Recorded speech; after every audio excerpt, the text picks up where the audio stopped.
the army, which set off the present crisis with a mutiny that forced out the old prime minister. These are the moments when Ethiopia's kingdom came to an end. In February 1974, the Ethiopian military rose up in revolt. By September, they deposed the Emperor Haile Selassie. It was a coup that brought to an end one of the world's oldest continuous kingdoms. Gave it its first written constitution. Realizing that times must change, he has decreed constitutional reforms be made, apparently with a view toward making Ethiopia a constitution. Haile Selassie was the last emperor of a dynasty that claimed it could trace its roots back thousands of years. And orderly. The country is now a democratic republic, but Ethiopians haven't forgotten their kingdom's proud past.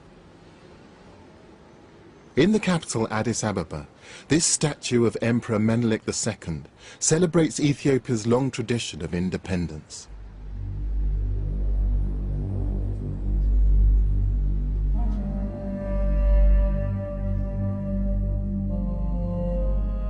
At a time when much of Africa was being colonized by European powers, Menelik II's army fought off an Italian attempt at conquest.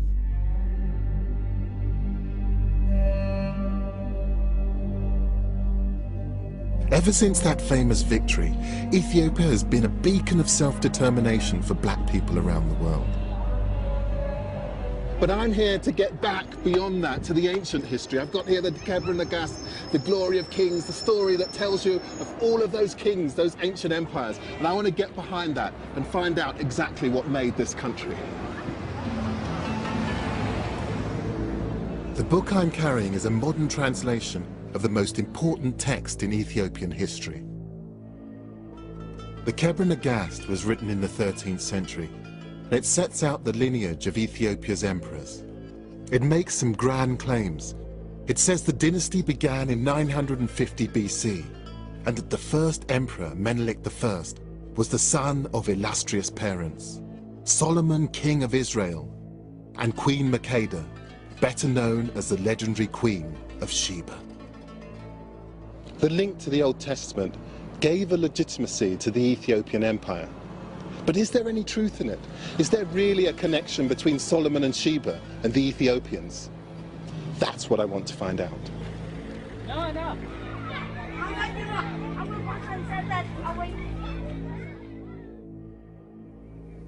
I can't speak to an emperor, but I do have an audience with Ethiopia's most important spiritual leader, the head of the Ethiopian Orthodox Church. As with most ancient kingdoms, the Ethiopian emperors claimed their power came from God. Church and state were inextricably linked. So evidence of the origins of the church might throw some light on the history and origins of the Ethiopian kingdom. Could you tell me something about the history or the origins of the Ethiopian church? 1,000 years before Christianity, Ethiopians have accepted officially the Old Testament order, and they have followed for 1,000 years. So we accepted Judaism, and then we accepted Christianity.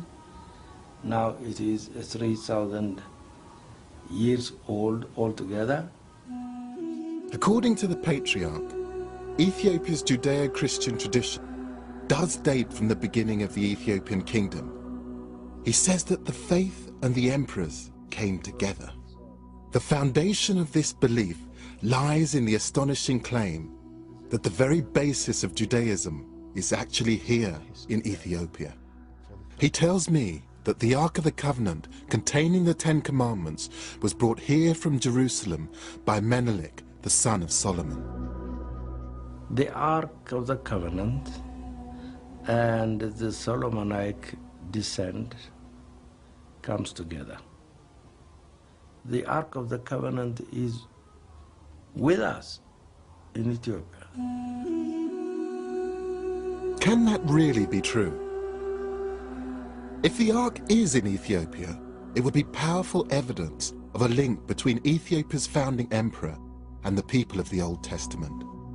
But there's a problem. The Ark is deemed so holy a relic that no one is allowed to see it, and there's no historical evidence that Menelik I was the son of Solomon and Sheba. Yet faith in this legend is still strong.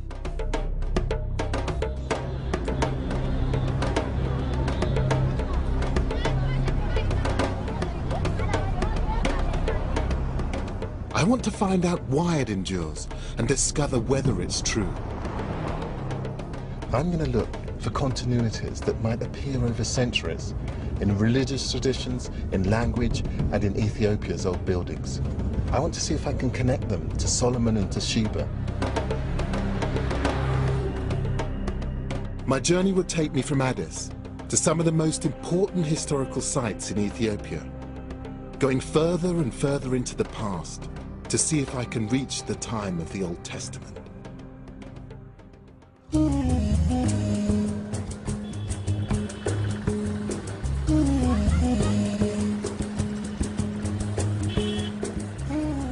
My guide here is Habtamu Mamu.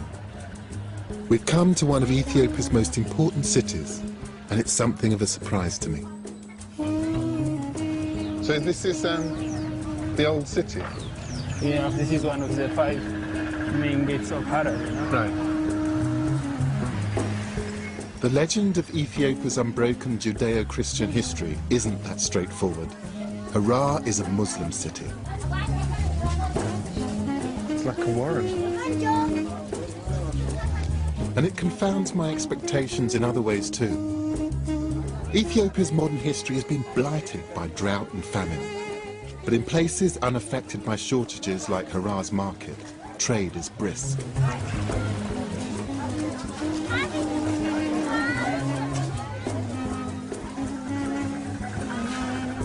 Historically, the Ethiopian highlands are one of nature's storehouses. More crop species are found here than in any other part of the continent. Frankincense used in churches and temples for centuries grows wild here. Oh, that's gorgeous. What do I do with this incense? And it smells beautiful as it is, but how do I make it even more powerful? When we make coffee, Yes. you just fire, and then you put on the fire, and it smells good for the coffee ceremony. Thank you very much. Thank you. What should I be saying to her? I'm a seconado. I'm a seconado. And I apologize for being so English about it. For at least 2,000 years, Ethiopians have traded frankincense north to the eastern Mediterranean, along with a lively trade in other goods. Coffee was first cultivated here in the 9th century, but it isn't the most popular item for sale. This is chat. It's the stuff that they eat. And what is it good for you? What does it do? The chat. It's very good that it makes you awake. It's just the stimulant. It makes you strong. It stimulates you more. It's to make me really. As well as its secular uses, chat is used here by Muslim mystics to help them on their spiritual journey. But perhaps it's not a surprise that there should be such a strong Muslim population here. After all, it's only a short hop across the Red Sea to Yemen and Saudi Arabia. But what is remarkable is the role the Muslim population played in maintaining Ethiopia's independence, shoring up the relationship between Ethiopian Christianity and royal legitimacy. Back in the 17th century, Ethiopian Muslims made common cause with Ethiopian Christians in a deal brokered by Emperor Fasilides.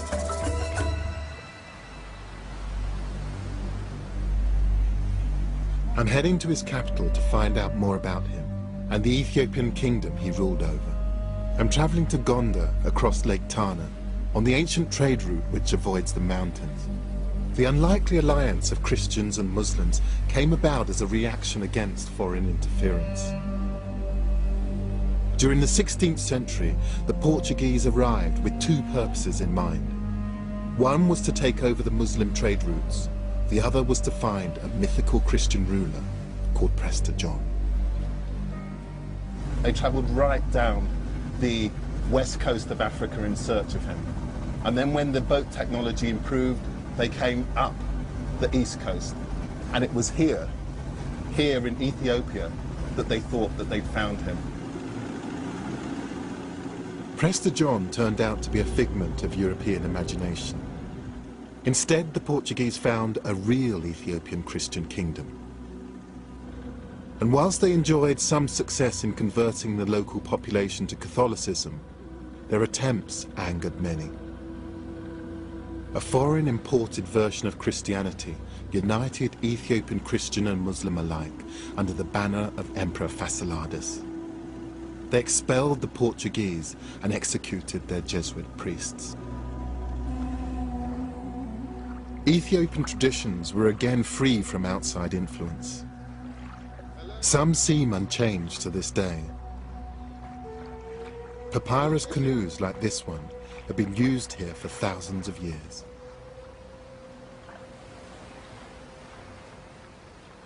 Could you ask him if he's caught anything today? Oh. You are... I know someone. Yes, one more.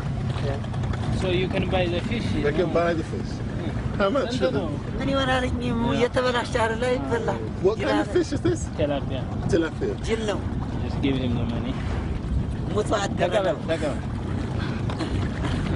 Thank you very much. Right back again.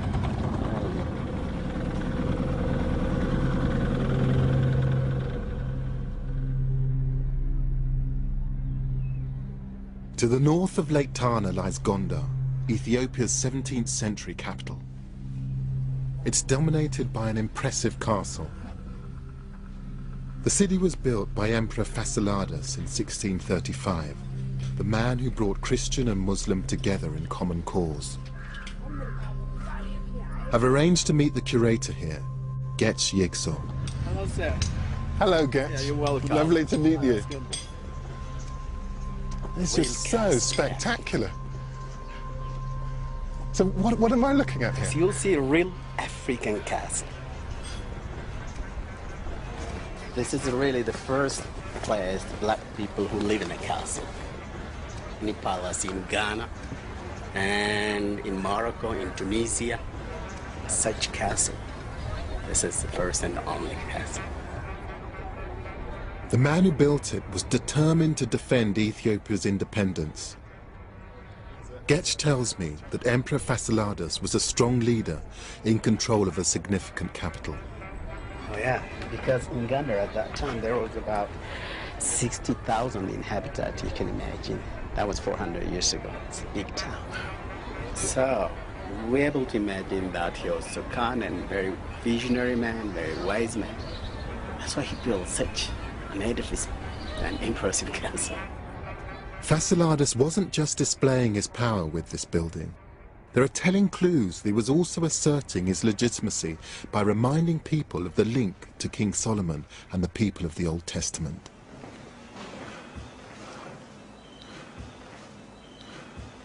Up here I can see that there's a Star of David. Right. That is the Star of David because the previous Ethiopian kingdoms believed that their families comes from the Solomonic descendant. Yes. They are from the same family.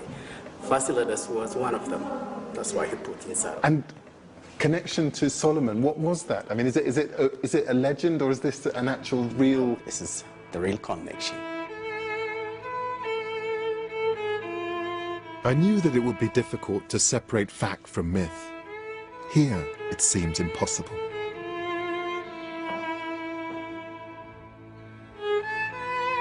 Of course, the Star of David is only one hint that the emperors claimed to be descended from Solomon. I'm wondering whether there is anything else in this castle that points back to the world of the Old Testament. For me, the best way of getting a real sense of the building is to sit down, just spend a few quiet minutes, just sketching. I suspect that Fasciladas may have been more influenced by outsiders than he would have cared to admit. The battlements look Portuguese to me, and the domes look east towards perhaps India. But I can also see what looks like a curious technique. in the way the long wooden beams have been used in the stone building. I'm particularly interested in how the architect has used this beam to support the masonry, and it's a wooden beam. It's quite unusual for it to be that long. The beam's unnecessarily long for its function. My hunch is the design may be a throwback to an earlier time. It's almost like an architectural quote. To see it here in this site where they've absorbed influences from all over the neighbouring regions is absolutely fascinating. Details like the beam suggest that while there were some outside influences on the kingdom, local heritage and traditions were fundamental. And the execution of the Portuguese Jesuits shows the emperor's determination to defend the distinctive role of the Ethiopian church. Just as in Western Europe, many of the oldest buildings still standing in Ethiopia are churches. And I feel sure these buildings can tell me about the relationship between the emperors, their faith, and their history. This church was built by Emperor Yasu, a close successor to Fasciladas in the 17th century.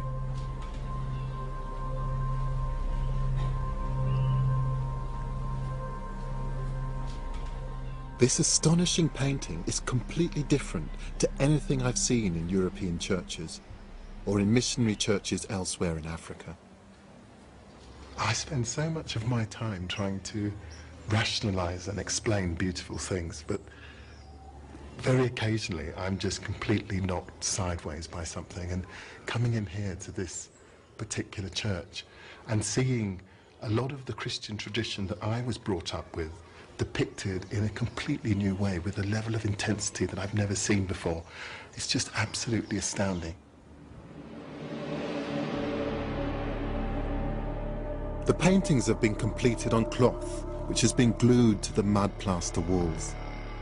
Emperor Yasu seems to have been reassuring his subjects that he could look after them. He commissioned artists to paint angels on the ceilings as if protecting the worshippers below.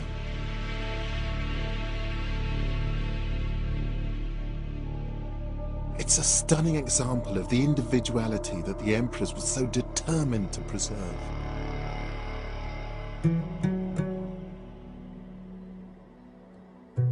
And I can't help wondering whether other telling traces of the past still survive within Ethiopia's ancient churches.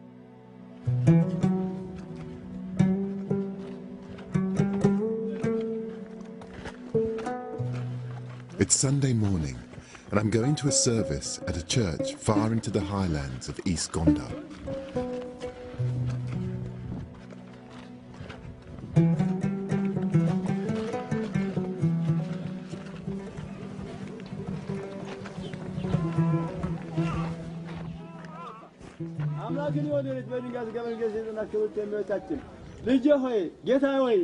Bible passages are being read in Ge'ez, the ancient language of the Ethiopian kingdom. It's related to Arabic and also significantly to Hebrew, the language of the Old Testament and King Solomon himself. Haptamu says that no one speaks it now. For Ethiopians, it's like the Latin Mass. But this isn't the main event. The crowds are outside a cave, and it's this cave that has the real significance here.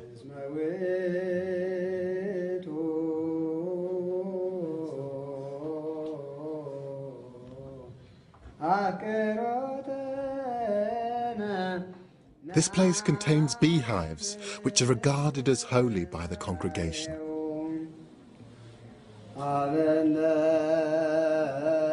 That's how they make the honey from the ceiling of the cave. Amazing. And that's why it's considered that it is a holy honey, because they are in the church. They died in the church. And nobody brought them by themselves. Oh, they came by themselves. And the honey which is taken from this is given to the people that considered as a holy honey. I see.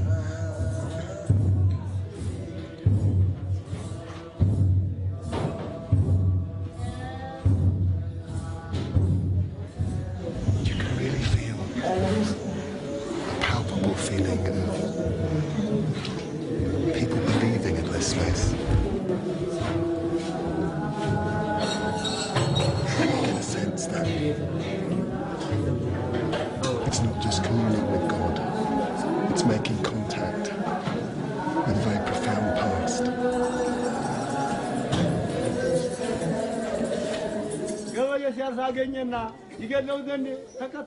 Honey is a staple of Ethiopian religious and everyday life. From the honey, the Ethiopians make a kind of mead, which is called tej. It is both the national drink and the communion wine. This honey is believed to have healing powers, a cure for everything from minor ailments to major ones, like leprosy. Honey has long had a special place in other cultures in Africa and the Middle East. What's unique to Ethiopia is its connection to one of the kingdom's greatest rulers. It's said that a swarm of bees prophesied his future greatness when he was a baby, and that he was named after the bees' humming sound. His name was Lalibela. The city he built, which today bears his name, is a place which has no parallel with anywhere else on Earth. I've traveled east from Gondo. Now I'm heading to one of the most important places in Ethiopian history, Lalibela.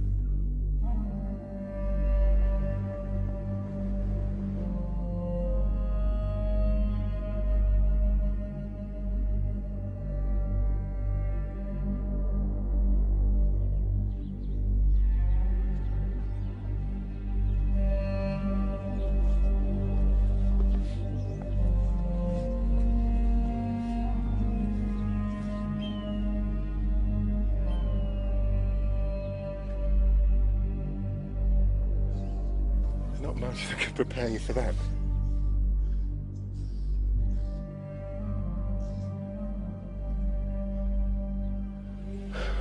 It's just astonishing. This is one of the churches of Lalibela. They've been sculpted out of the mountain, each one carved from solid rock.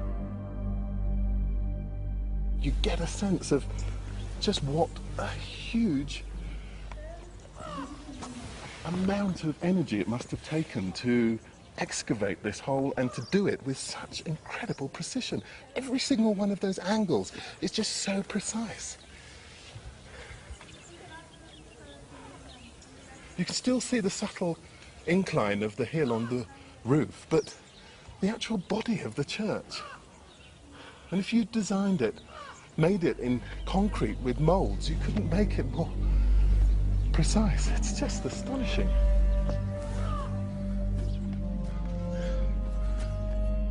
The man responsible for commanding the building of 11 of these incredible structures was Emperor Lalibela. But according to the Kebra Nagast, which was written more than a century after these churches were built, Lalibela was an interloper, a member of a rival dynasty which could not claim Solomonic descent.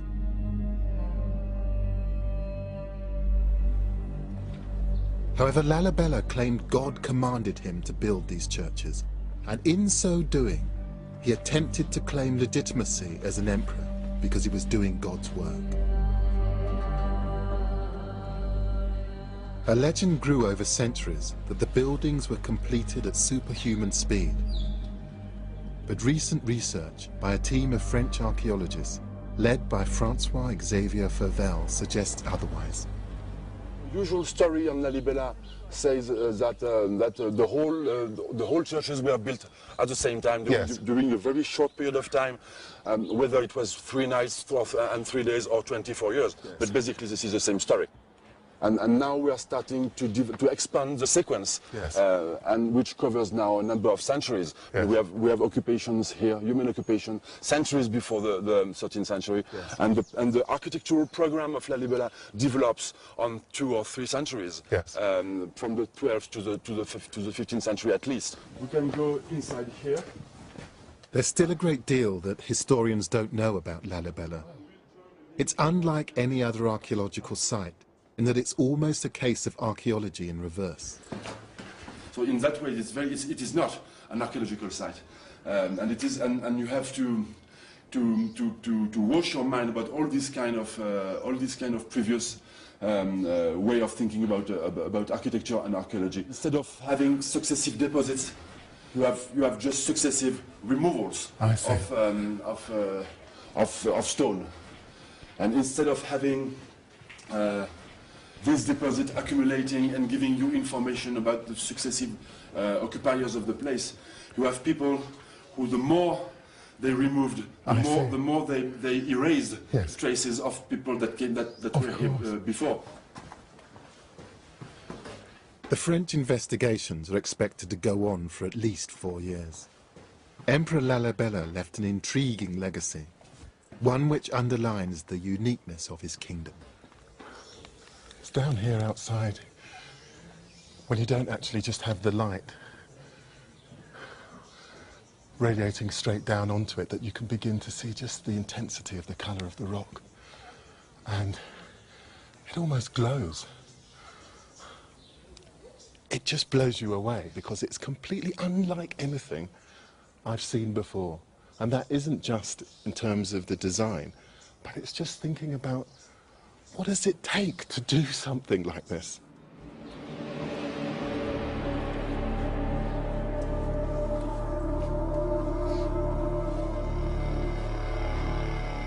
It's a breathtaking display of the emperor's power to be able to command his people to excavate thousands of tons of rock without any form of mechanization. And it speaks of the cosmopolitanism of this part of Africa at the time.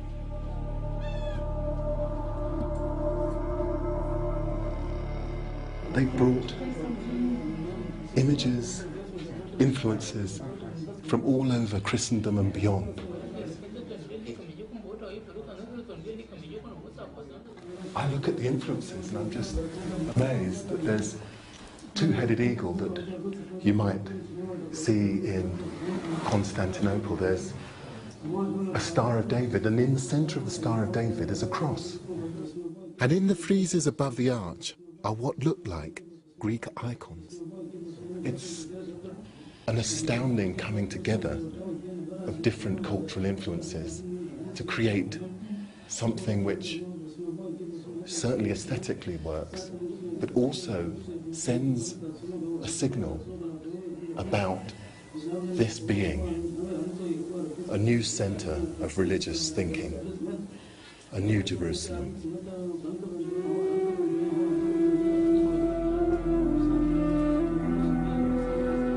This is a scale and quality of architecture on a par with many of the achievements of medieval Europe. And it's fascinating to see this cosmopolitan approach in a place which many medieval Europeans considered the extreme fringe of Christendom.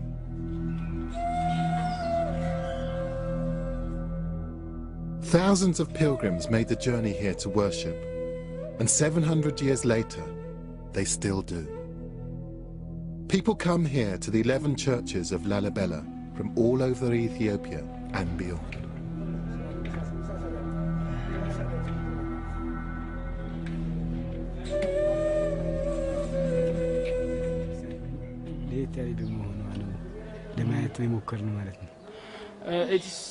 We heard that it is totally different from other churches, and religion-wise we are told that if a person go to Lalibela and see, if you make a pilgrim, you will be righteous, and from generation to generation.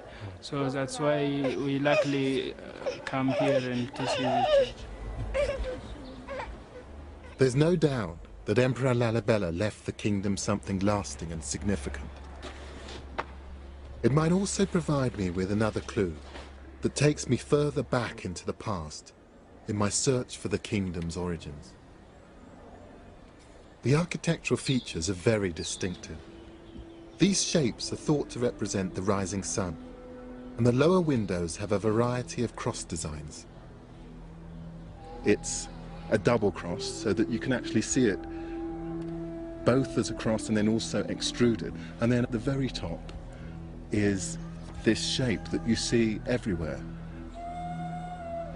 One of the things I'm beginning to think about this building is just looking at these windows, you are forced to ask the question, why? Why these shapes? But also, why go to this length of bother to create something quite so complex? But more intriguing than the windows are the blocks at each corner. They look almost like beams, but the way these churches have been created means that they're architecturally unnecessary. This building is completely made from solid rock, so there will be no need to have any supporting structures inside it.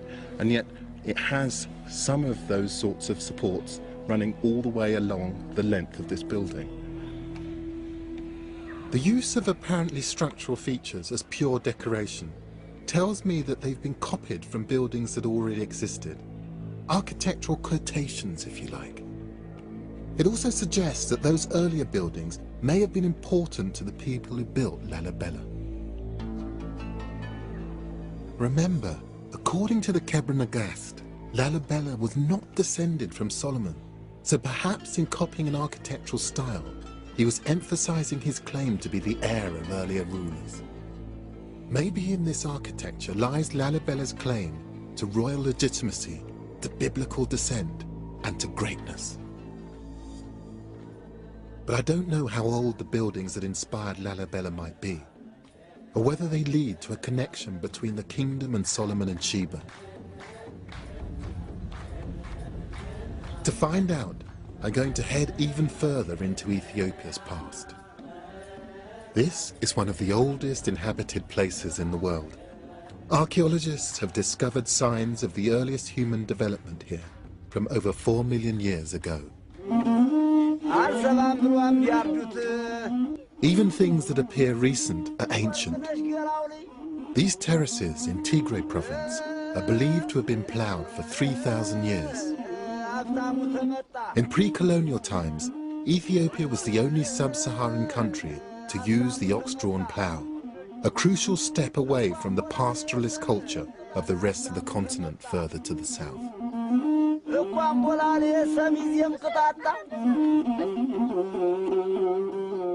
The terraces rise from the bottom of the valleys to the mountain peaks, and they all have to be ploughed in time for the rains in a few weeks' time. I want to try my hand at a 3,000-year-old skill. I'm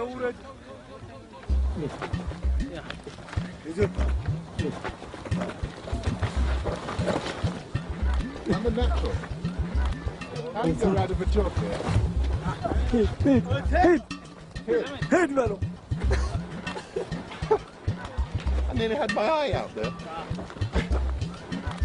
How do I stop them? What do I do to them? Stop!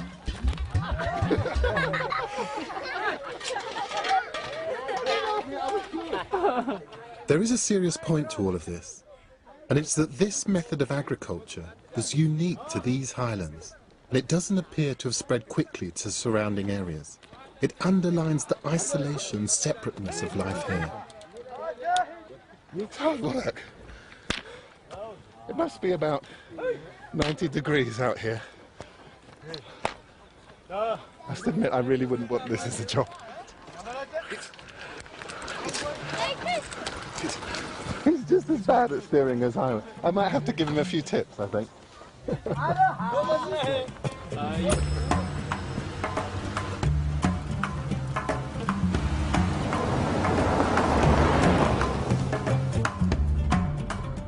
We're 10,000 feet above sea level here,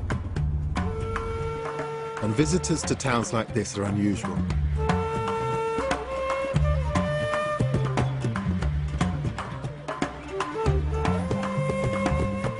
I wonder whether isolation like this is why Ethiopia's traditions seem to have lasted so long.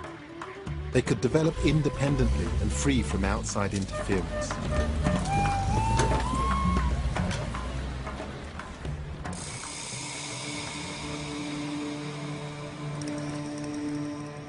But there are few places in the world more self-consciously cut off than my next destination. In the far north of Ethiopia lies Debre Damo, one of the most important sites in the country. Debre Damo is one of the oldest buildings in Ethiopia, and it sits on top of this imposing table mountain. It's a monastery dating back to the 6th century, and its famed isolation is justified. The only way to get to it is by climbing a rope made of goatskin up a steep cliff. And hopefully do a quick prayer for us as well. I need all the help I can get. Good luck, Haptamu. Thank you. It seems like a good idea to send Haptamu up first. He can show me how it's done. Oh.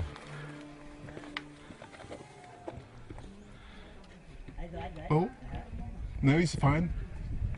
Well done, Haptamu. Okay, let's get this safety on. If this has worked for thousands of years, I mean, who am I to doubt it? I mean, even if my stomach is absolutely full of butterflies and doesn't seem completely convinced, I'm the sort of person who gets vertigo if I stand up too quickly, but I really want to see Deborah Dharma, so I think all of this is really worth it.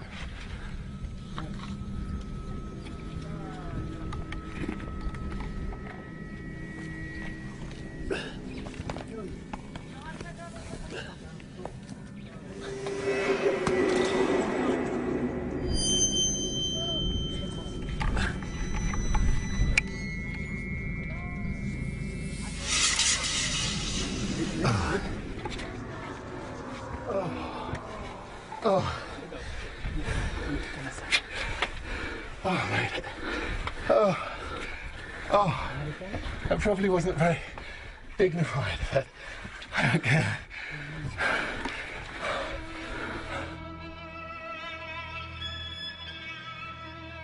Just look at those views. We're right on the top of the world. Coming up here, getting up here, I wouldn't have missed this for the world. It's just amazing.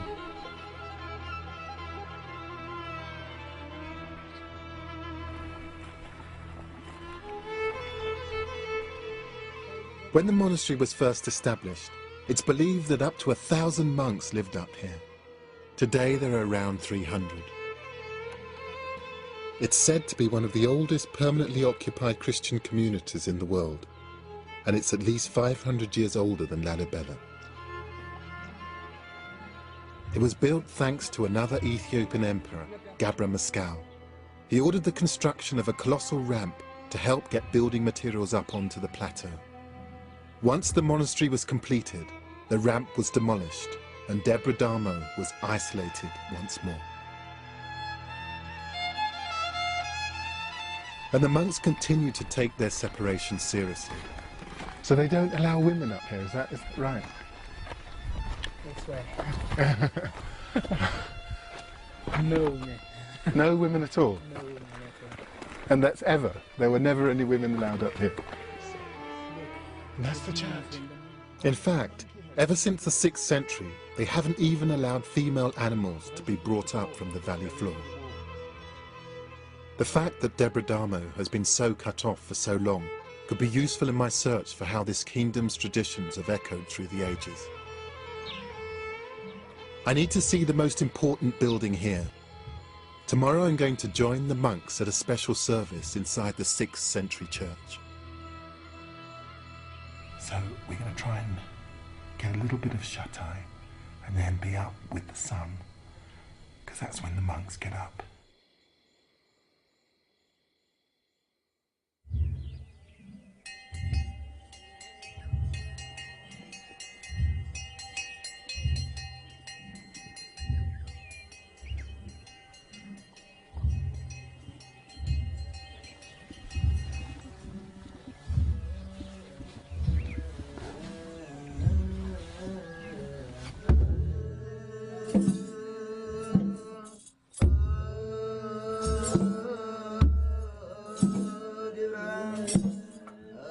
Like every religious ceremony I've seen in Ethiopia, their unique approach to Christianity is evident. But it isn't just the service that's catching my eye, it's the building it's being held in. The most amazing thing is to see some of the features that I saw earlier in my trip. begin to get a sense of that history that was being evoked by the architects of Lalibela and Gondar. But here, it's actually holding up this structure. This was what they were echoing. Here are the square-ended beams I saw on the corners of the windows at Lalibela's rock churches. The rising sun window designs here too. And I last saw these distinctive long wooden beams in the castle at Gondar, where the architecture struck me as being from an older local tradition. And here it is in a 6th century church, made from small, uneven stones. It's only these kinds of beams that can hold up walls like these. And another feature literally stands out. Different shaped beams which extend beyond the walls. These are called monkey heads. I just tried to spend a few minutes just thinking about how this monkey head technology was actually put together. And what I think is that these heads represent the end of a sort of dumbbell-like piece of wood that sat across a beam. And basically, because the ends were wider than the body of these structures, it actually meant that the pressure from above helped to keep the building taut. This actually meant that you could actually build more than one story on these buildings.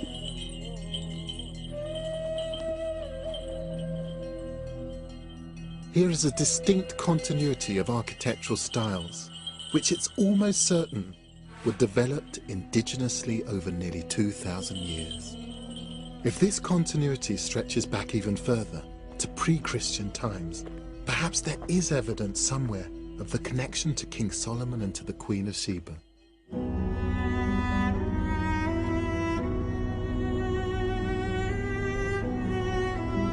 Debradamo deliberately cut itself off from the world.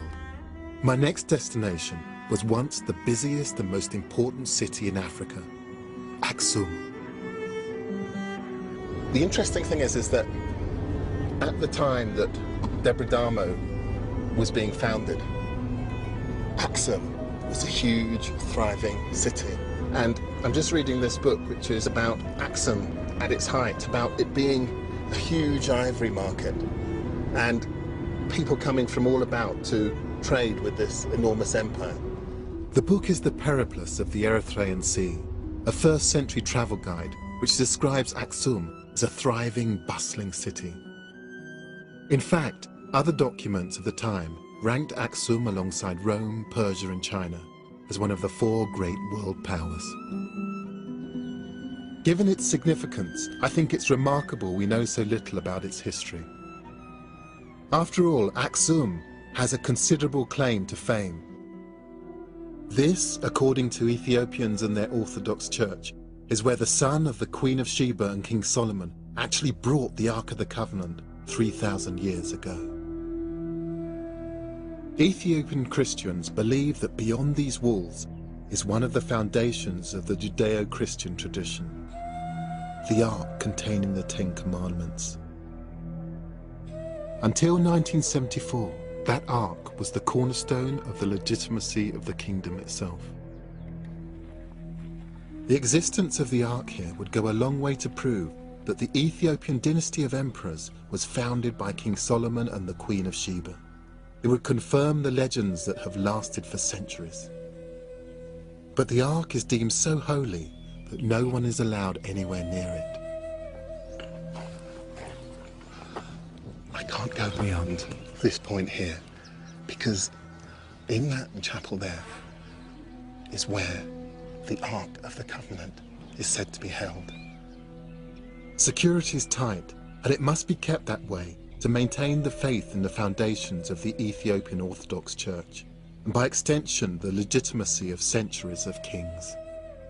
If the Ark is not inside this building, then the foundations of the Church and the Ethiopian royal line would be destroyed. But the Ark is not the only potential evidence of this kingdom's ancient heritage. My search for Ethiopia's past continues, right next to the Ark's purpose-built resting place. And now that building may be very new, but come and have a look over here.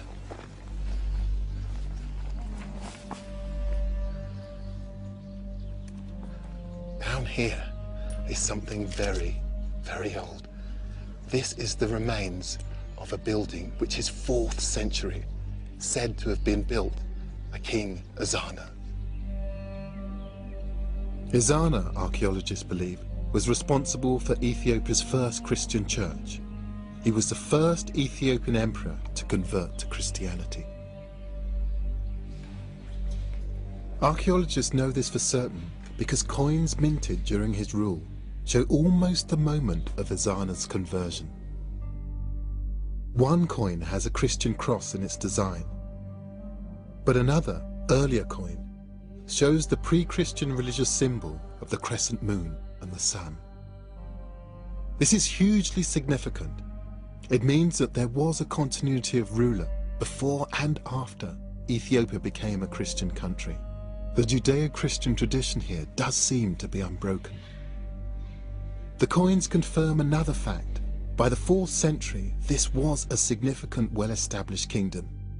This was the only place in sub-Saharan Africa at that time known to have issued currency.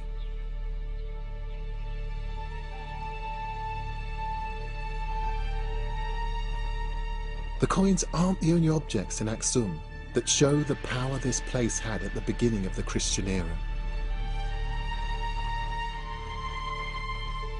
These are the grave markers, or stelae, of the emperors at Aksum. They were made from solid granite, and some date back to the 1st and 2nd centuries. They are thought to be the largest pieces of stone ever to come out of a quarry in the ancient world. The tallest stood at over 30 meters and weighed around 500 tons. I think they're as impressive as any monument I've seen in Athens or Rome. My guide here, Yagalam Fisheha, is showing me their amazing carvings, which are still beautifully clear almost 2,000 years after they were made. They depict the great buildings it was believed the emperors would inhabit in the afterlife. Skyscrapers to immortality. This architecture was the architecture of the Aksumite people. It's an architecture of a building. Yes. Multi-story house. I see. Multi-story house. And then these are the... wooden beams. They represent, the end of the wooden beams. When the Aksumites were practicing this architecture, first they started with wood. So we have the windows. So we have the wooden beams. Then we have another. So this in general is multi-story house building. I've seen this before. This is the architecture used at Debre Damo around 500 years later. And over 1,000 years later, it appears to have inspired the stonework of the churches of Lalibela. At the top is a symbol of the rising sun once more.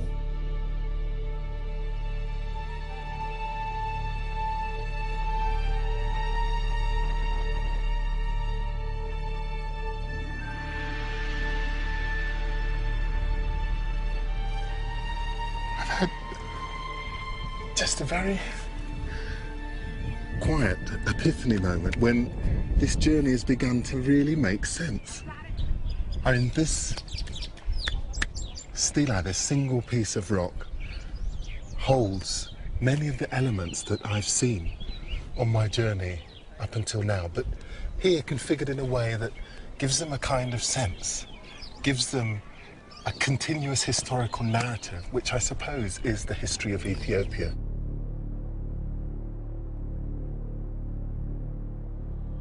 The features on these stelae, marking the ancient burial places of Ethiopian emperors 2,000 years ago, have been consciously echoed down the years by the emperors that followed them.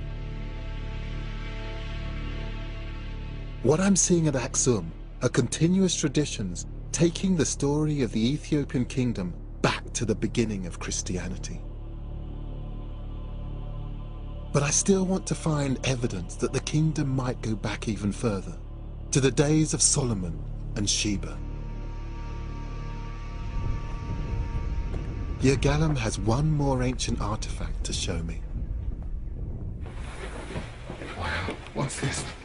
Here we have a memorial stone inscription, which was written in the beginning of the 4th century by King Ezana, the first Christian king of Aksumite kingdom. So what's inscribed on it? The message of the inscription is more about his military victories and more about his political power. It's a proclamation, a kind of tourist information sign, telling visitors to Aksum about the might of the emperor. And it's multilingual, the inscriptions in the local Ge'ez language, still used in church traditions. It's in the international language of the day, ancient Greek, and it's in a language called Sabaean. Sabaean was spoken only for a brief time, and only in this part of Africa and southern Arabia. Historians think it died out around the 8th century, but it first appeared around 1000 BC. It's the language of Saba, the part of Yemen where the Queen of Sheba is said to have come from. This stone is from the 4th century AD, 1400 years after the Queen of Sheba is supposed to have reigned. It's not the Ark of the Covenant, but it does point me deeper into the past in my search for the kingdom's origins. It's thought that the kingdom of Aksum was a continuation of a civilization which had existed nearby. That's where I'm headed now. Just 20 miles away is the town of Yeha. It could be the Old Testament world I've been looking for. In this ancient town is a pre-Christian temple. There were worshippers here when the Old Testament prophets were writing. Over here, there would have been an altar. And it's quite a deep well beneath the altar because there would have been ritual sacrifice here. This would have been a place in which the blood would have been allowed to drain. An important part of Old Testament Judaism was making offerings in the form of slaughtered sheep and goats. And this may well have been a baths where people would have come to cleanse themselves. I mean, this building suggests all sorts of things. Not much is known about the people who built this temple, but archaeologists believe this is the oldest surviving building in Ethiopia. And it predates everything that we've seen up until now. And the quality of this brickwork, it just belies the fact that this building is 500 BC. That means it's older than the Parthenon in Greece, and centuries older than Rome's Colosseum. It echoes the Judaism of the Old Testament, the faith that the Ethiopian Orthodox Church claims was adopted here 1,000 years before Christ. And it echoes what the patriarch told me at the start of my journey. So we accepted Judaism, then we accepted Christianity. Now it is 3,000 years old altogether.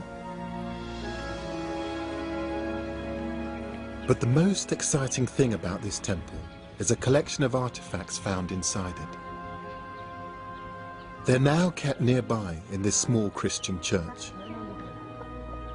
And I think they might offer a final clue about Solomon, the Queen of Sheba, and the ancient kingdom of Ethiopia. Praise God day. Yeah. Thank you.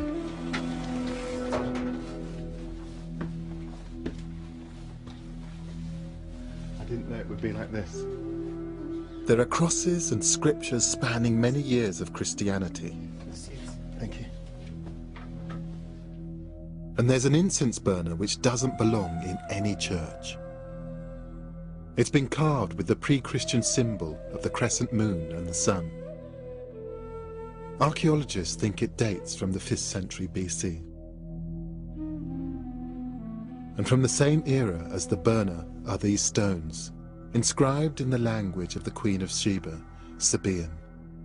These are almost certainly objects from the time of the Old Testament, and they show an ancient link between Ethiopia and Saba, the home of the Queen of Sheba. This takes us back to, well, to the very beginning. I mean, a lot of people talk about the Queen of Sheba, and here you're showing me a stone inscription which may well mean that all of that is true. It's pre-Christian evidence of the Queen of Sheba's language in the heart of ancient Ethiopia. It means it's just possible that the legend of her son founding Ethiopia's kingdom is based in fact. I wanted to find out whether there was any truth in the legend of Ethiopia's kingdom being founded by the son of King Solomon and the Queen of Sheba. In Ethiopia, separating legend from fact is difficult. The stones in the church, inscribed with the Sabaean characters, are estimated to be 2,500 years old. Not quite the 3,000 years the church claims for its connection to the Old Testament, but not far off. And whilst there might not be proof of a blood connection to Solomon, there is a striking cultural connection to the world of the Old Testament.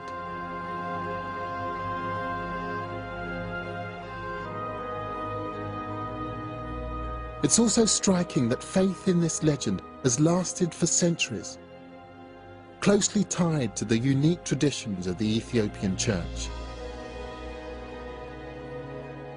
I think it's endured because of Ethiopia's determination to resist the influence of outsiders and to remain independent. Ethiopia's emperors may have died out, but the kingdom in many senses still survives. In the language, in the people, in the history, in the traditions. It's an extraordinary history, a proud history, one that deserves to be better known.